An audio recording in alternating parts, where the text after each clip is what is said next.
오늘 말씀은 야고보서 2장, 원래는 행함이 없는 믿음은 죽은 믿음이다라는 본문이, 원래는 본문이 14절부터 26절까지인데 21절부터 이제 행함이 있는 믿음은 어떤 믿음이냐, 그래서 실예로 아브라함과 기생 라합이라는 그 인물들을 통해서 참된 믿음의 삶을, 또 행함이 동반되어지는 믿음이 어떻게 그들을 통해서 나타나는지 살펴보면서 행함이 있는 믿음으로 또 하나님 앞에 쓰임받는 저와 여러분 되기 위해 오늘 은혜 받는 시간 되었으면 좋겠습니다. 개신교의 이 종교개혁자들은, 모든 신교도들은 오직 믿음에 의한 칭의의 교리를 매우 중요시했습니다. 칭의라는 말은 이 구원론에서 가장 또 중요한 역할을 하기도 합니다. 우리들에게 이 법정의 어떤 장면을 한번 연상시켜 줍니다. 하나님 앞에서 인간은 죄를 범하고 정죄를 받아 마땅하나 면죄되어 의롭다고 칭함을 받는 것을 칭의라고 합니다. 즉 우리가 예수 그리스도를 믿음으로 말미암아 죄를 사함 받고, 그리고 예수 그리스도의 의를 입어서 우리가 의롭게 되는 것을 말하는 것입니다. 이 교리는 종교개혁의 가장 근본적인 가르침이기도 합니다. 그래서 이 믿음에 대한 이 칭의는 예수 그리스도를 죄인들의 유일한 구주로서 믿고 또 신뢰하며 나아가는 그 믿음의 수단이라는 것이죠. 그래서 그것을 통해서 하나님과 계속해서 올바른 관계에 놓이게 되는 것을 말합니다. 그런데 여기에서 우리가 한번 생각해 보아야 하는 것이 뭐냐면, 우리는 죄인이 구원을 받기 이전에 이미 하나님께서 하신 일이 많다는 사실을 간과해서는 안 된다는 것이죠. 그것이 무엇입니까? 우선 하나님께서 우리에게 거저 주시는 은혜가 있어야 합니다. 그러니까 우리가 달라고 해서 주시는 게 아니라 하나님께서 그냥 거저 주시는 은혜가 있어야 하고요. 또한 복음이 죽어가는 이 시대에, 이 세상에서 선포되기 이전에 예수 그리스도의 십자가의 죽으심, 그리고 그 부활에 있다는 것을 우리가 간과해서는 안 된다는 것입니다. 그러니까 오직 믿음에 의한 칭의의 교리는 하나님이 먼저 행하신 일을 간과해서는 안 되지만 그것을 가리키는 것은 아니라는 거예요. 그런데 무엇을 가리키느냐? 우리들이 구원받을 때에 하는 일이 무엇인지를 가르쳐주고 있다는 것입니다. 다시 정리하자면, 칭의를 성립시키기 위해서는 아까 전에 말씀드렸던 하나님이 거저 주시는 은혜와 그리스도의 십자가의 그 죽으심, 그리고 부활, 이 선행되어 있지만 우리들의 그 칭의를 받는 수단, 그것은 우리 편에서 선행이 아니라 또 자행되어지는 어떤 공로, 그러한 것이 아니라 어디에 있다는 거예요? 오직 믿음이라는 말입니다. 그런데 이 믿음조차도 성경에서는 이렇게 말씀하고 있어요. 하나님의 선물이다. 그러니까 우리가 믿는 것도 우리가 믿고 싶어서 되는 것이 아니라, 그렇게 될 수 있는 것 또한 아니고 바로 하나님의 은혜로 말미암아 우리가 믿음이 생겨난다는 것입니다. 에베소서 2장 8절에 그렇게 정답으로 말씀해 주고 계세요. 에베소서 2장 8절 말씀을 한번 같이 읽겠습니다. 시작. 너희는 그 은혜에 의하여 믿음으로 말미암아 구원을 받았으니 이것은 너희에게서 난 것이 아니요, 뭐라고 말씀합니까? 하나님의 선물이라. 아멘. 그러니까 믿음은 단지 우리가 이 구원의 효력을 일으키게 하는 수단, 물론 수단을 따름입니다. 그런데 이것은 너무나도 분명한 성경의 가르침인데, 바로 구원은 믿음의 수단을 통해서 우리가 받는 것으로서 처음부터 끝까지 누구의 은혜로 말미암는다는 것입니까? 바로 하나님의 은혜입니다. 그런데 오늘 본문 한번 보실까요? 야고보서 2장 24절 말씀 함께 읽겠습니다. 시작. 이로 보건대 행함으로 의롭다 하심을 받고 믿음으로만은 아니니라. 방금 전에 오직 믿음으로라고 방금 말씀을 드렸는데, 우리가 지금까지 설명해온 이 칭의의 교리를 뭔가 뒤에 없는 듯한 그런 느낌을 받습니다. 이 구절 때문에 종교개혁자 이 마틴 루터는 야고보서에서는 복음적인 특성이 없다라고 이렇게 보고 있었어요. 그리고 바울 서신과 비교할 때 하나의 지푸라기에 불과하다라고 혹평하였습니다. 그러나 다행스럽게도 우리 개신교는 이 루터의 견해를 따르지 않습니다. 야고보는 성경책에 나오는 이 가르침, 그리고 이 가르침들과 모순되는 것을 결코 말하지 않고 있습니다.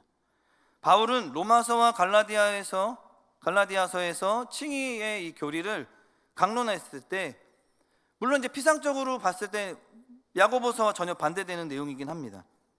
그 강론한 내용이 뭐냐면 로마서 3장 28절 말씀입니다. 한번 같이 읽을까요? 시작. 그러므로 사람이 의롭다 하심을 얻는 것은 율법의 행위에 있지 않고 믿음으로 되는 줄 우리가 인정하노라. 아멘. 그리고 갈라디아서에도 한 번 더 이 강론해요. 함께 읽겠습니다. 시작. 사람이 의롭게 되는 것은 율법의 행위로 말미암음이 아니요 오직 예수 그리스도를 믿음으로 말미암는 줄 알므로 우리도 그리스도 예수를 믿나니 이는 우리가 율법의 행위로서가 아니고 그리스도를 믿음으로써 의롭다함을 얻으려 함이라. 율법의 행위로서는 의롭다함을 얻을 육체가 없느니라. 아멘. 처음에 칭의에 대한 교리를 말씀드리면서 오직 믿음으로 말미암아 의롭다 칭함을 받는다라고 말씀을 드렸고, 야고보서 말씀 본문 24절을 읽어보니까 이로보건대 사람이 행함으로 의롭다 하심을 받고 믿음으로만은 아니니라라고 또 이게 뭔가 말씀이 붙여졌습니다. 그런데 여러분, 여기서 잘 또 설명을 들으셔야 돼요. 잘못되면 이단이 되어버렸기 때문에 야고보와 바울 사이의 이 외면적인 차이는 있을 수 있습니다. 그런데 각 저자의 집필 목적에서 찾아야 한다는 거예요. 목적을 한번 살펴보면 바울은 이 칭의의 수단에 대해서 말했습니다. 그러니까 방법에 대해서 말한 거죠. 즉 우리들이 하나님께로 나아갈 수 있는 방법이 무엇이냐 했을 때 방법이 무엇이었어요? 예수 그리스도를 뭐 하는 거? 믿는 것입니다. 이렇게 바울은 수단으로 이야기를 했어요. 반면 야고보는 이렇게 얘기해요. 살아있고 의롭게 하는 믿음의 본질에 비추어 우리가 받은 칭의를 어떻게 확신할 수 있는지에 대해서 강론을 한 것입니다. 그러니까 예수 그리스도를 믿고 의롭다 칭함을 받았을 때 우리가 어떻게 그것들에 대해서 확신할 수 있는지에 대해서 이야기를 해줬다는 것입니다. 그러니까 우리들은 오직 믿음으로 의롭게 되지만, 맞습니다, 이 의롭게 하는 믿음은 그 자체로서 그냥 머무는 것이 아니라 받고 끝나는 것이 아니에요. 변화된 삶의 열매로 증거된 삶을 우리가 보여줘야 한다는 것입니다. 그러니까 우리가 예수 그리스도를 믿음으로 말미암아 칭함을 받고 의롭다 칭함을 받고 우리가 하나님의 백성으로서 이제 제자의 삶을 살면서 우리가 구원받은 그리스도인입니다 라고 이렇게 말하지만, 그렇게 이론적으로만 우리가 알고 그렇게 이렇게 어떠한 세상 가운데 나아갔을 때 빛과 소금의 역할을 감당하지 않고, 또 세상 사람들 봤을 때 예수 믿는 사람들 맞아? 아니 예수 믿는 사람이라면 하나님은 사랑이시다라고 분명히 말씀하는데 사랑이 전혀 느껴지지 않네. 하나님은 사랑이시라는데 예수를 믿는 사람들은 사랑을 표현하지 않네, 사랑을 나타내지 않네 라고 이렇게 행함이 동반되어지지 않는 믿음을 가진, 그러니까 저희들의 믿음은 죽은 믿음이다라고 이렇게 이야기할 수 있다는 것입니다. 그래서 야고보는 이 행함에 대한 부분을 좀 강조해주고 싶었던 거예요. 그래서 야고보는 믿음을 바울과 다른 측면에서 다루고 있는 게 아니에요. 그러니까 틀리다라는 것이 아니라 다른 측면에서 다루었을 뿐이라는 것입니다. 야고보는 측정될 수 있는 변화됨, 그리고 결과가 없는 믿음은 온전한 믿음이 아니다. 그것은 하나님께서 원하시는 믿음이 아니다. 하나님의 백성으로서의 예수 그리스도를 믿는 자, 그리스도의 칭함을 받은, 의롭게 칭함을 받은 그 의인된 삶의 모습이 아니다라는 것을 이야기하고 있는 것입니다. 왜냐하면 참 믿음을 가진 사람은 신실하다는 거예요. 이런 뜻에서 하나님 앞에서 진정으로 의롭게 된 자들은 누구나 행함으로 의롭다 하심을 받고 믿음으로만 의롭게 되지 않는다라는 것입니다. 물론 여기서 말하는 믿음은 믿음 그 자체이며 행함이 없는 믿음이라는 거예요. 그러니까 무슨 이야기입니까? 열매 없는 믿음은 참 믿음이 아니다라는 것을 또 이야기하는 것입니다. 자, 정리해 보겠습니다. 즉 바울은 믿음만이 의롭게 된다는 사실을 강조했고, 야고보는 내가 고백하는 그 믿음이 나를 의롭게 하는 구원의 믿음이 맞느냐라는 질문을 던지게 한 것입니다. 그러니까 바울은 최선의 자기 노력으로 천국에 갈 수 있다고 생각하는 율법주의자들에 대해서 대답을 한 것이고, 야고보는 실제적인 경건에는 관심이 없고 구원받을 교인이라고 자처하는 반율법적인 그리고 엉터리 신자들을 향해서 이렇게 권면의 말씀을 하고 있는 것입니다. 그래서 야고보는 오늘 본문에 이제 그 실례로 정말 참 믿음을 가진, 행함이 동반되어지는 믿음을 가진 또 백성이 누군가, 하나님의 사람이 누구였는가를 이렇게 또 실천적이고 행함이 있는 믿음, 그리고 참 믿음의 삶이 어떠한 것인가에 대해서 이렇게 두 가지 실례, 인물을 통해서 말씀해 주고 있습니다. 한번 살펴보겠습니다. 첫 번째로는 아브라함이에요. 아브라함. 우리가 아브라함 하면 앞에 항상 붙는 수식어가 있습니다. 무슨 조상이죠? 믿음의 조상 아브라함입니다. 우리 21절 말씀을 함께 읽도록 하겠습니다. 우리 조상 아브라함이 그 아들 이삭을 제단에 바칠 때에 행함으로 의롭다 하심을 받은 것이 아니냐. 아멘. 본절의 말씀은 이제 맨 성경의 앞으로 와서 창세기 본문에 나오는 말씀이에요. 창세기 22장에 기록되던 개혁진 내용입니다. 하나님께서는 일찍이 이 아들이 없는 아브라함에게 한 가지 약속을 하세요. 무슨 약속이냐면 하나님의 자녀의 축복을 주겠다라고 약속을 합니다. 그래서 창세기 22장 17절에 약속하시는 내용이 있는데요, 함께 읽도록 하겠습니다. 시작. 내가 내게 큰 복을 주고 내 씨가 크게 번성하여 모래와 같이 할게 하리니 내 씨가 그 대적의 성문을 차지하리라. 아멘. 하늘의 별과 같고 또 바다의 모래가 같다. 어마어마한 숫자인 거죠. 그렇죠? 바닷가의 모래가 한번 숫자를 세어보신 분들 계신가요? 뭐 하려고 하다가 포기했을 겁니다. 근데 그 바닷가도 한 개가 아니잖아요. 여러 개 수많은 바닷가가 있는데 그만큼 엄청난 수를 하나님이 허락하신다고 약속을 하신 것인데, 그런데 여러분 생각해 보십시오. 엄마가 이제 아이를 잉태했습니다. 그러면 얼마 동안 있다가 아이를 잉태하죠? 한 10달 정도 되죠. 근데 첫 아이를 낳기 위해서 10달 동안 그렇게 하고, 또 아이를 갖고 또 10달 동안 그렇게 하고, 또 아이를 낳고 10달 동안 있다가 낳고, 이런 식으로 낳고는 해야 되는데, 설령 이와 같이 10달에 하나씩 계속 낳는다 하더라도 언젠가가 되어야 하늘의 별처럼 바다의 모래알처럼 그렇게 되겠습니까? 그러나 그에게는 몇십 년이 지나도 아들이 없었어요. 소식이 없었습니다.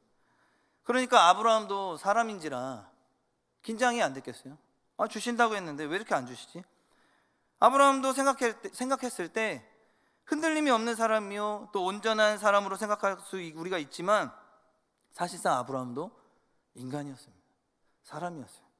마음속으로 상당히 갈등하였고 또 머뭇거렸던 사람이었어요. 이렇게 애간장을 태웠던 아브라함 어떻게 합니까? 결국에 하나님께 이렇게 물어봐요. 하나님, 종들을 통해서라도 내가 아들 하나를 둘까요? 그런데 하나님은 뭐라고 말씀하시냐면 안 된다. 그렇게 낳은 자식이 내 후손이 될 수 없다라고 이렇게 이야기하십니다. 그러나 아브라함은 결국 어떻게 합니까? 종을 통해서 누구를 낳습니까? 이스마엘을 낳았습니다. 그러나 하나님은 이스마엘은 내 후손이 될 수 없다라고 말씀하십니다. 그래서 아브라함이 끝까지 기다렸더니 하나님께서는 25년 만에 아들을 주셨습니다. 누구입니까? 이삭을 주셨습니다. 아브라함의 마음이 얼마나 기뻤겠어요. 하나님, 나나 살아나 자녀를 낳을 수 없는 그런 형편인데도 한번 자녀를 주시겠다고 말씀하시더니 끝내는 아들을 주셨습니다. 약속대로 주시는 분이십니다 라고 영광 돌렸을 것입니다. 그리고 이러한 체험을 하고 보니 아브라함의 믿음도 더 커졌겠죠. 그런데 어느 날 하나님께서 아브라함을 시험하십니다. 아니, 아들을 주신 것도 정말 그 수많은 시련과 그 기다림 속에서 결국에 하나를 주셨는데, 근데 갑자기 또 시험을 주세요. 뭐냐? 아브라함아, 너 지금 바로 독자 이삭을 제물로 바쳐라. 여러분, 이 일이 얼마나 사실 실제로 일어났다고 생각해 보십시오. 얼마나 황당한 일이고 또 있을 수도 없는 일 아니겠습니까? 저도 8살 난 독자 아들 하나가 있습니다. 근데 엄청 까부는 시기인 것 같아요. 지금 말도 잘 안 듣고, 그런데 눈에 넣어도 아깝지 않은 정말 사랑스러운 아들 하나.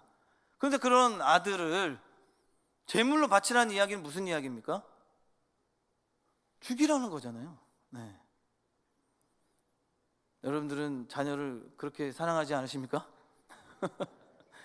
자녀들이 너무 많아가지고 뭐 1명 정도는 괜찮습니까?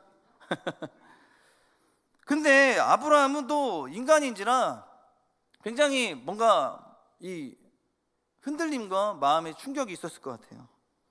아브라함도 깊은 영적인 딜레마에 빠질 수도 있었을 거예요. 그러나 가장 큰 딜레마는 약속이 어떻게 되는가 하는 것입니다. 약속이 더 우선이었다는 거죠. 분명히 하나님은 아브라함에게 말씀하시기를, 아브라함아, 이스마엘은 내 자식이 아니다, 분명히 아니다, 내 후손이라고 칭할 자는 분명히 말하지만 이삭으로 말미암는다, 다른 사람으로는 안 된다라고 분명히 말씀하셨어요. 하나님이 분명히 말씀하셨잖아요. 하나님은 이삭이라고 못 박으셨습니다. 이삭을 통해서 너희의 후손은 하늘의 별처럼 된다고 약속하셨어요. 그런데 이삭을 하나님 앞에 제물로 바치라니요, 이런 딜레마가 어디 있겠습니까?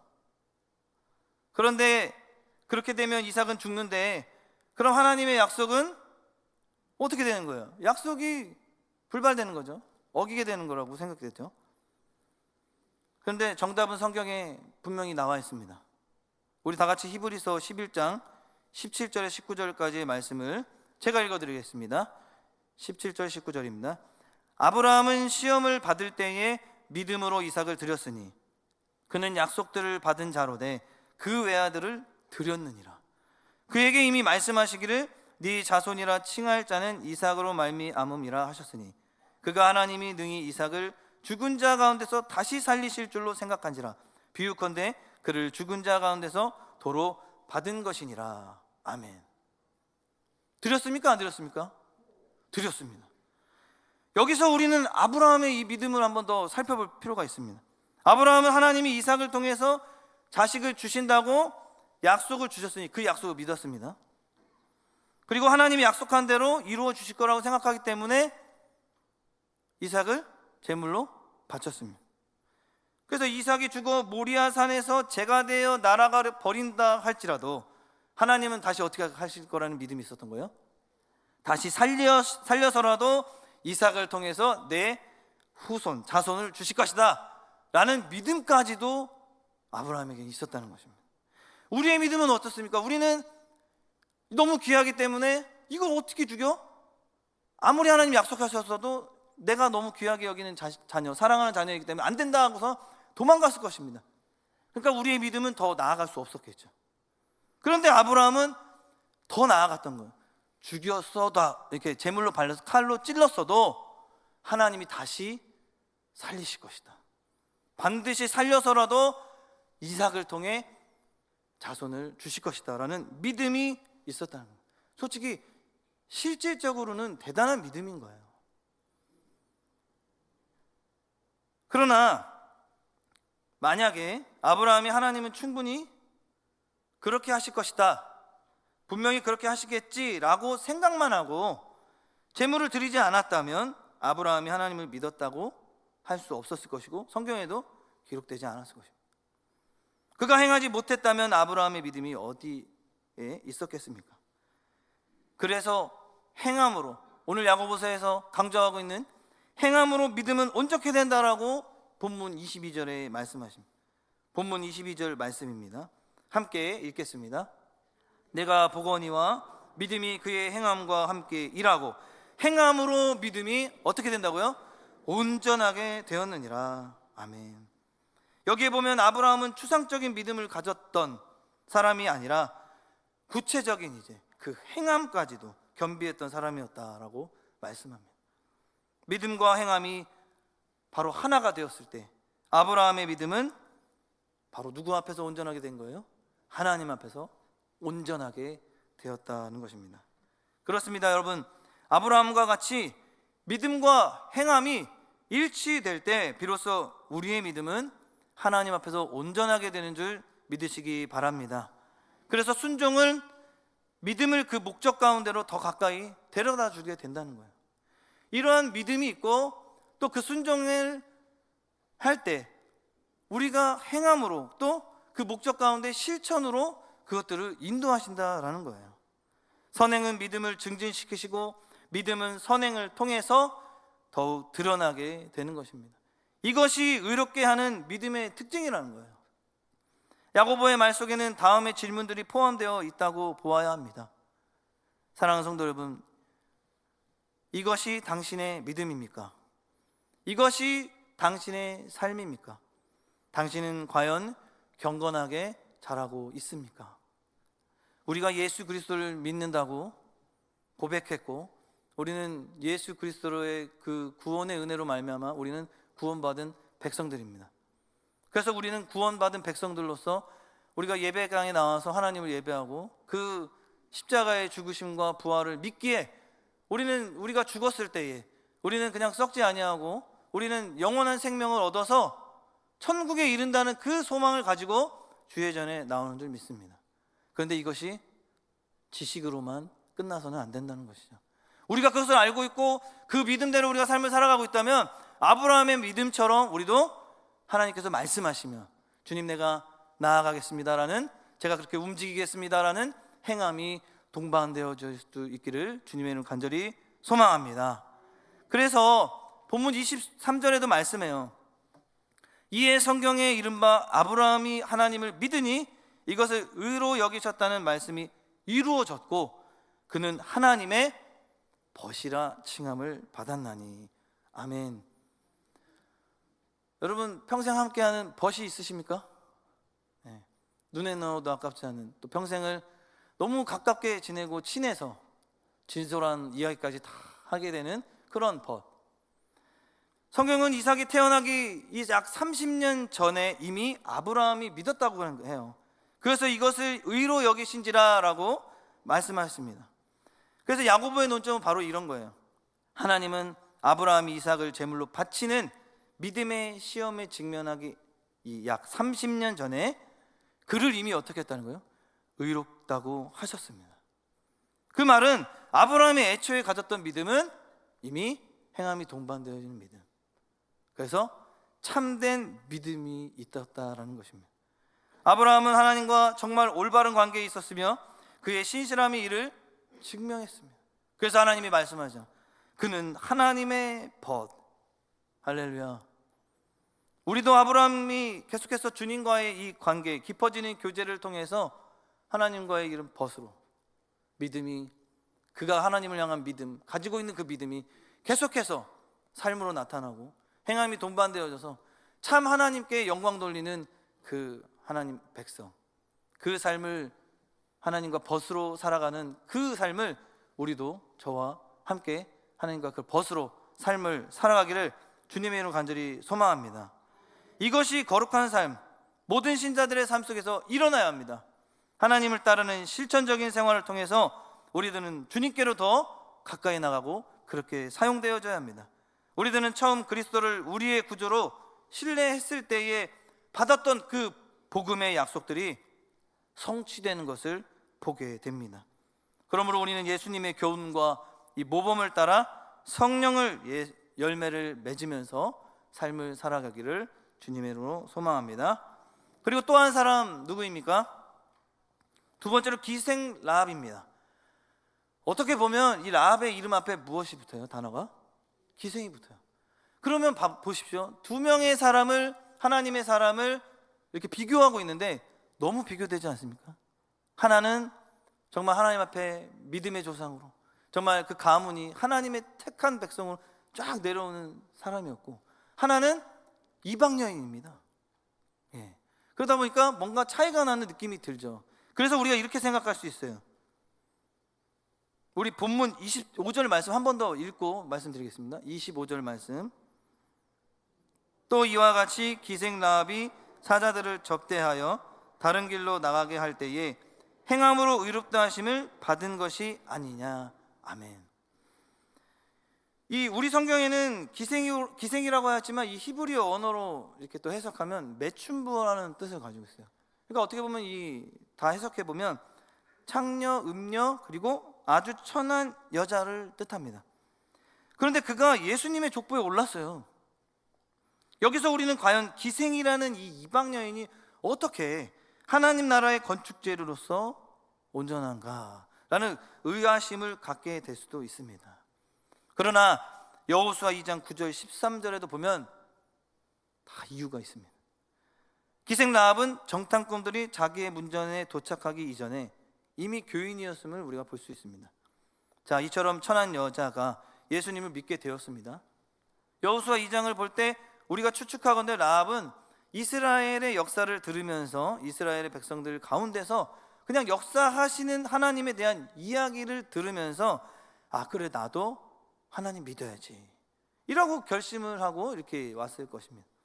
그런데 라합은 이스라엘 백성 가운데서 역사하시는 하나님을 보고 감탄만 하고 앉아있기만 하였던 것이 아니었다는 거죠. 하나님 앞에 기도만 하고 있지는 않았다는 거예요. 이스라엘 정탐꾼들이 들어왔습니다. 생명의 위협을 무릅쓰고 그 정탐꾼들을 이 기생 라합이 숨겨주고 구해줬습니다.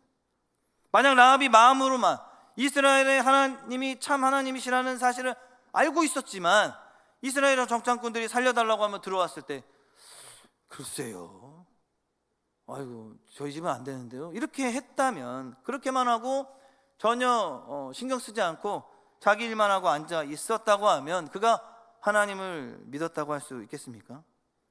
그렇습니다. 여러분, 믿음은 바로 행동이라는 거예요. 라합은 행함으로 자신의 믿음을 나타내었습니다. 그 결과 여리고성이 무너질 때에 온 가족이 구원을 받았습니다. 뿐만 아니라 그의 이름이 예수님의 족보에 오르게 되는 큰 축복도 받게 되었습니다. 그래서 오늘 이 야고보서의 이 본문에서 행함이 없는 믿음은 죽은 믿음이다라는 것에 결론적으로 말씀하는 본문이 바로 26절 말씀입니다. 26절 말씀도 함께 읽도록 하겠습니다. 영혼 없는 몸이 죽은 것 같이 행함이 없는 믿음은 죽은 것이니라. 아멘. 이 말씀은 믿음과 행함은 하나라는 말씀입니다. 믿음은 마음속으로만 내가 예수 믿고 있으니까 그래, 그냥 그럴 것이다.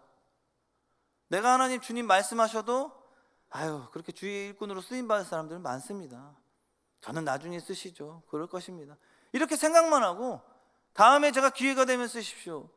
이러한 믿음이 아니라는 것이죠. 행함으로 나타내야 합니다. 하나님 부족하지만 주의 종을 사용하신다면 내가 그렇게 순종하여 주님 나라 영광을 쓰임받겠습니다 하고 달려나가야 한다는 거죠. 따라서 행함으로 나타나지 않았다는 것은 믿음이 그만큼 지금 죽어있다라는 것입니다. 사랑하는 성도 여러분, 우리는 다시 한번 이 말씀을 붙들면서 내 믿음은 내가 예수 그리스도를 믿는다고 하며 십자가의 그 죽으심과 부활 그리고 영원한 생명을 인도하신 그 천국을 인도하신다는 그 사실을 믿고 믿음으로 나아가는 하나님의 제자 예수 그리스도를 따르는 그리스도인이라면 과연 나는 참된 믿음, 행함이 동반되어지는 믿음을 갖고 있는지 한번 점검해 보시기 바랍니다. 이제 말씀을 맺겠습니다. 오늘 말씀의 핵심은 주님을 믿는 믿음에는 합당한 의로운 삶이 있다는 것입니다. 믿음이 있다고 말하지만 행함이 없는 믿음은 그 자체가 죽은 것이다 라고 가르쳐주고 있습니다. 과연 나의 믿음은 살아있는 믿음인지 아니면 죽은 믿음인지 행함을 통해 깨닫게 됩니다. 행함이 없는 믿음의 고백은 아무 이유 없다는 것 또한 깨닫게 됩니다. 결국 진리는 뿌리요 행위는 열매라는 것이죠. 또한 믿음과 행함의 관계는 동전의 양면과도 같습니다.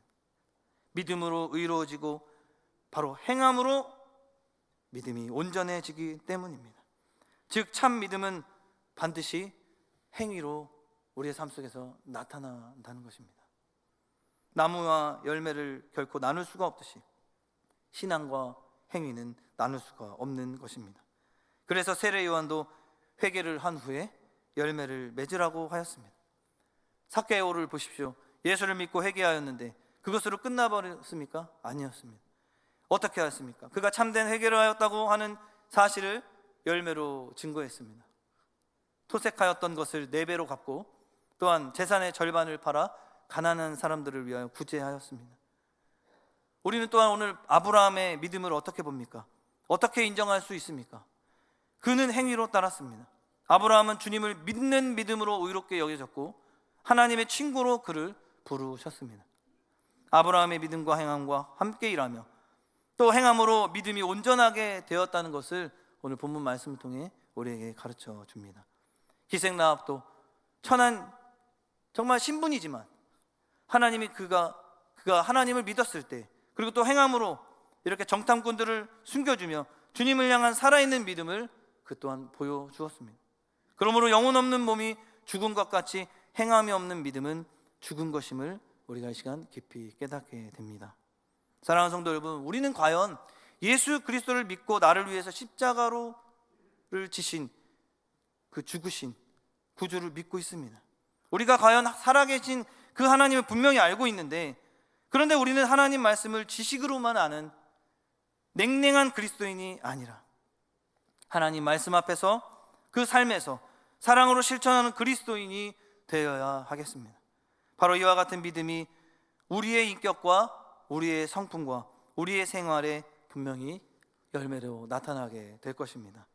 오늘 우리에게 주신 말씀을 다시 한번 붙들고 또 주님을 향한 우리의 믿음이 살아있는 믿음인지 죽어있는 믿음인지 날마다 점검하며 한 주간의 삶을 살아갈 때에 다시 한번 이 말씀 붙들면서 믿음과 또 행함이 서로 분리되지 않고 온전히 하나가 되는 삶이 되길 원합니다. 또한 가난하고 소외된 자들에게 다가가 필요를 채워주는 하나님의 백성이 되길 원합니다. 아무쪼록 일상의 삶 속에서 행함에 따르는 믿음의 삶을 통하여 더욱더 하나님께 참된 믿음의 삶을 살아가 하나님께 기쁨으로 영광 돌리는 저와 모든 성도님들 되기를 주님의 이름으로 간절히 축복합니다. 아멘. 기도하겠습니다. 사랑의 하나님, 오늘 우리에게 행함이 있는 믿음을 가르쳐 주심에 감사합니다. 주님을 믿는다고 하면서도 그에 합당한 행함이 없다면 죽은 믿음이라는 것을 깨닫게 하여 주셨습니다. 하나님 아버지, 주님을 믿는 믿음에 합당한 행함이 있게 하여 주시옵소서. 입술로만 믿음을 고백하지 않게 하여 주시고 손과 발로 믿음을 드러내고 증거하게 하여 주시옵소서. 주님을 향한 온전한 믿음의 순종을 보인 아브라함이 행함으로 그의 믿음을 온전하게 한 것처럼 우리 또한 말씀을 순종하는 우리 모두가 되게 하여 주시옵소서. 기생 라합이 죽음을 각오하고 정탐꾼들을 숨겨준 것처럼 우리의 믿음이 죽음을 두려워하지 않는 행함이 있는 믿음이 되게 하여 주시옵소서. 또한 날마다의 예배 속에서도 무의미한 종교 행위로 그치지 않게 하시고 기도가 공허한 중얼거림이 아니기 위해 나의 믿음의 일상이 영역까지 적용되고 살아있는 믿음을 가진 자가 되어 한 주간의 삶 속에도 오늘 말씀 붙들고 주님 안에서 은혜로운 복된 삶이 되게 하여 주시옵소서. 주님의 은혜에 감사드리며 예수님의 이름으로 기도합니다. 아멘.